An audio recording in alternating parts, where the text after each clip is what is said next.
Hi, it's time for a real pleasant video. We're gonna talk about things that I hate in video games. Woo!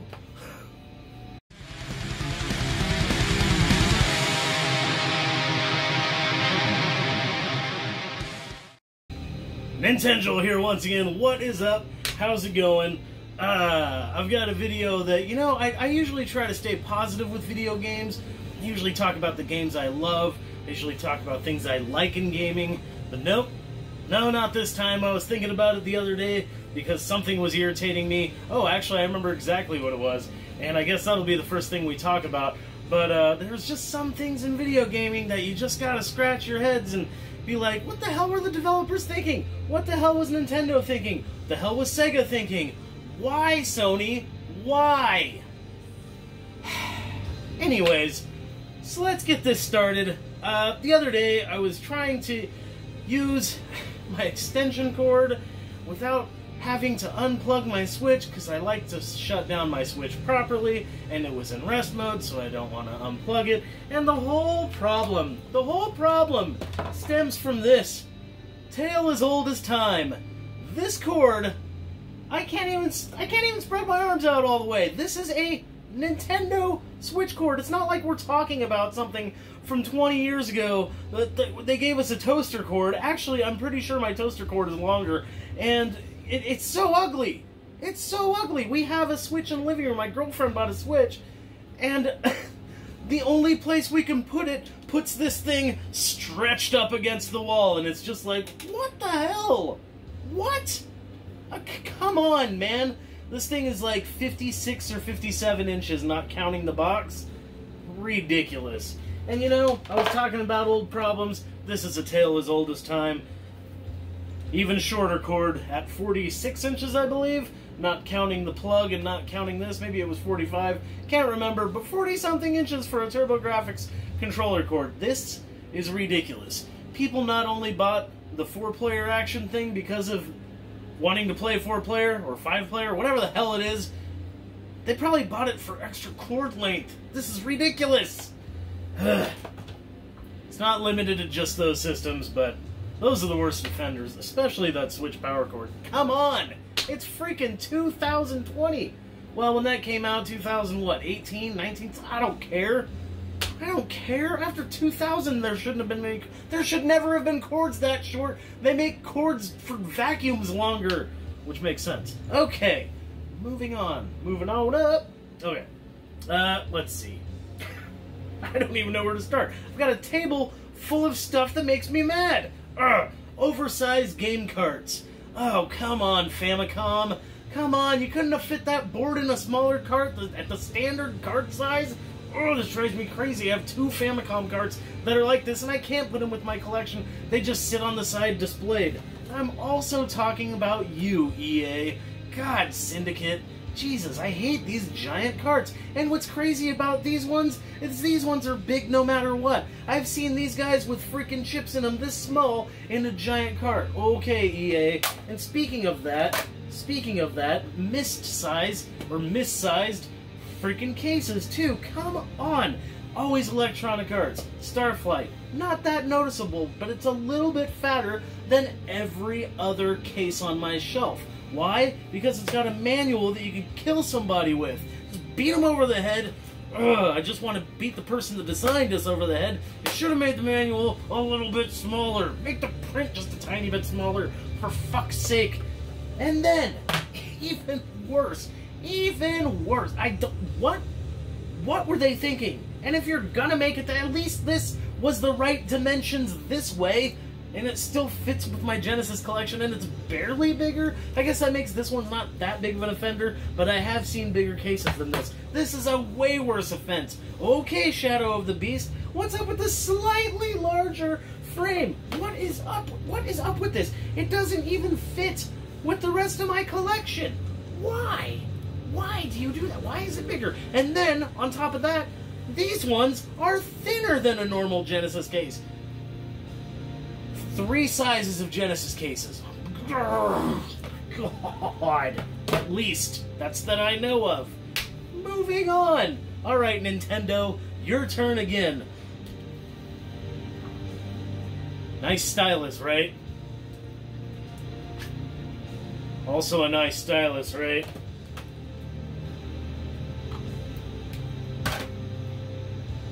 Yeah, great. Oh, and the one for the regular DS is different too. This one I can't even find, so I have to use an aftermarket one because it's different from all the others. Why did they make all the styluses different? Why? I sound like Jerry Seinfeld. Why? God, every single one is different. Some are harder to find. This freaking one right here, the DSi XL, is like impossible to find in any color, let alone the color I need, for fuck's sake. Then there's this one for the new 3DS XL. It's got a different thing altogether. One's longer, one's shorter, one's different from the regular fucking DS. Ugh. Okay, moving on. Okay, this is an old problem. This is an old problem, but it's still irritating as shit. You know why my Super Famicom games aren't displayed down here?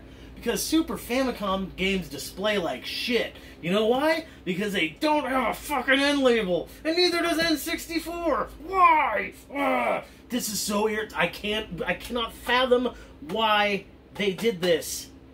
Why did they do this? Why Nintendo? God, Jesus Christ! I don't even collect N64, and I'm mad for people that do. I'm mad for people that collect N64 because they're collecting shitty games. Minus a few, of course. Come on, man. Come on, man. These sit in a drawer upstairs, slightly leaning with all each other so I can just see the tops of the labels. Because otherwise, I don't know which game I'm grabbing. I ain't gonna write on there. I'm not gonna print out a shitty label for every one of these. I know people have made aftermarket labels for these, but why do they have to? Moving on. What have we got?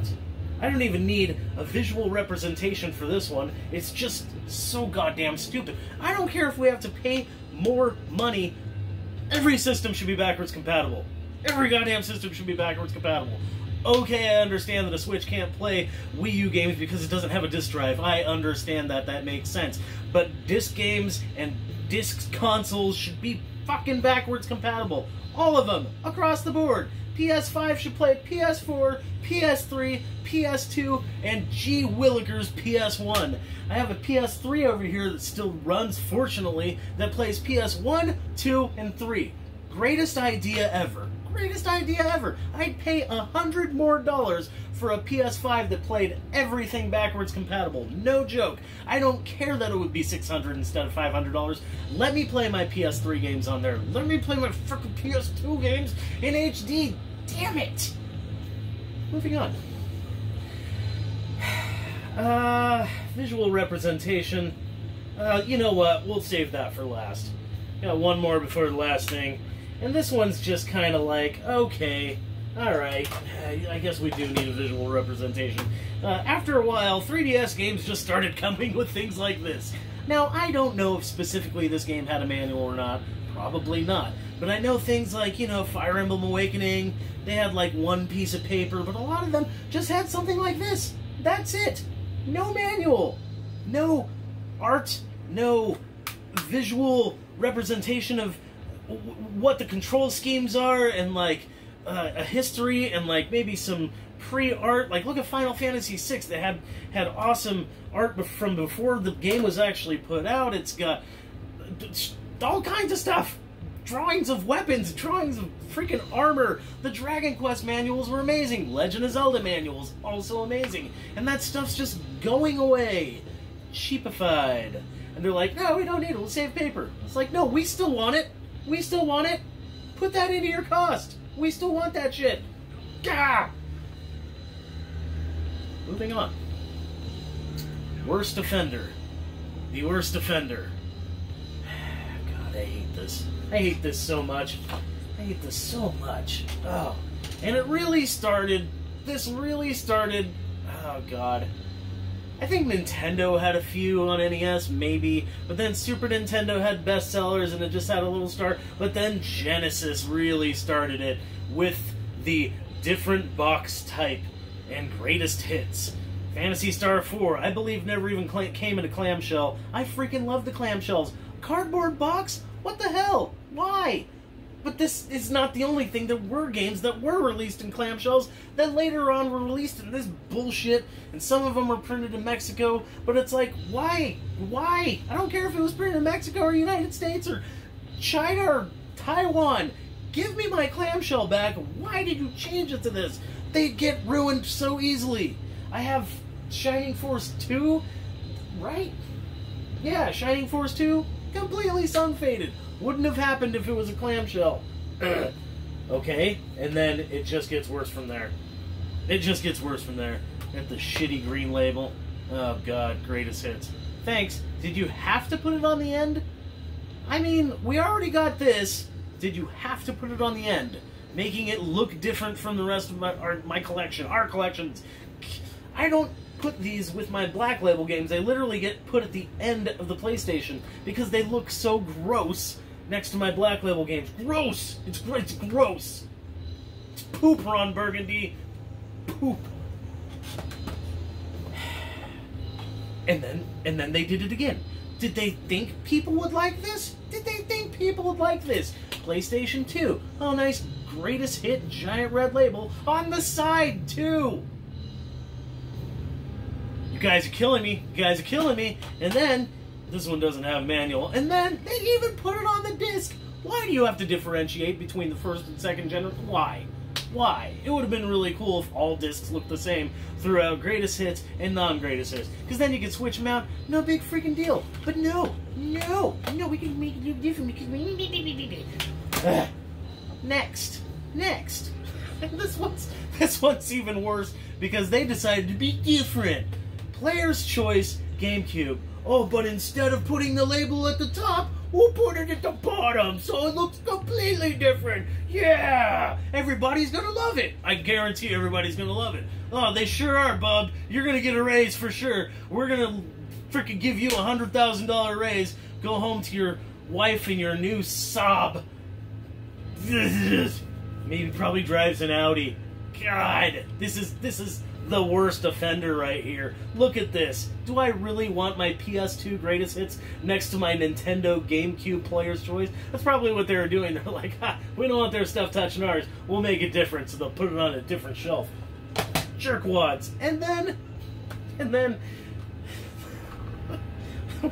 Why, Mario? I don't even think any of the other cases are. Now, there are the select things on the 3DS games, and that's stupid too, but I'm not sure if that's on the end label. But the red case? Mario, New Super Mario Brothers on Wii? Red case? Why? Why? I hate it. I genuinely fucking hate this. And on top of this, it leads to my last complaint, I guess. That's my last complaint. Did 3DS cheapify their cases enough trying to save plastic? Motherfucker, we're gonna keep these. You don't need to save plastic. We're gonna keep these. Man, make your games $2 more or something. I want my full case where I don't accidentally press in on it and my finger goes through it. Done. That's all I have for you guys. I'm now angry. Thank you very much for watching. I appreciate it. A response video would be really cool so other people could share my misery. Or you could share your misery with other people. But in the comments below, let me know what I missed. What else do you guys hate in gaming? Because you guys just could have done so much better. You could have done so much better. You done fucked up. That's all I have for you guys. Thank you very much for watching. Please subscribe, like, comment, all that jazz. Much love. Keep rocking the retro games.